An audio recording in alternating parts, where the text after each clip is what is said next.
America భారతదేశంపై అధిక సుంకాలను విధించిన సందర్భంలో బుర్కినా ఫాసో అధ్యక్షుడు ఇబ్రహీం ట్రౌరీ తన దేశం భారతదేశంతో $14 బిలియన్ విలువైన భారీ ధాన్యం ఒప్పందాన్ని కుదుర్చుకున్నట్లు మాట్లాడటాన్ని ఈ వీడియో చూపిస్తుందట.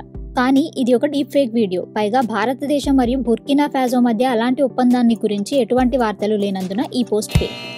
బీహార్ అసెంబ్లీ ఎన్నికలు సమీపిస్తున్న తరుణంలో ఈ వీడియో తేజ్ ప్రతాప్ యాదవ్ తన సోదరుడు తేజస్వి యాదవ్ను డాన్సర్గా ఎగతాళి చేస్తున్నట్టు చెబుతూ షేర్ చేస్తున్నారు.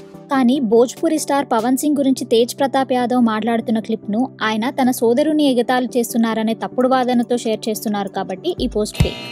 2025 పంజాబ్ మరియు హర్యానాలో సంభవించిన తీవ్రమైన వరదల సందర్భంలో ఈ వీడియో పంజాబ్లోని వరద నీటిలో ఒక పిల్లవాడు తన తల్లి శవాన్ని లాగుతున్నట్టు చూపిస్తుందట. కానీ పంజాబ్ వరదలకు ముందే తీయబడ్డ ఉత్తరప్రదేశ్కు సంబంధించిన ఒక స్క్రిప్టెడ్ వీడియోను తప్పుడు వాదనతో షేర్ చేస్తున్నారు కాబట్టి ఈ పోస్ట్ ఫేక్.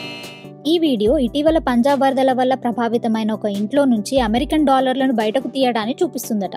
కానీ ఇది ఆగస్ట్ 2025 నాటి పంజాబ్ వరదల కంటే ముందే జరిగింది కాబట్టి ఈ పోస్ట్ ఫేక్.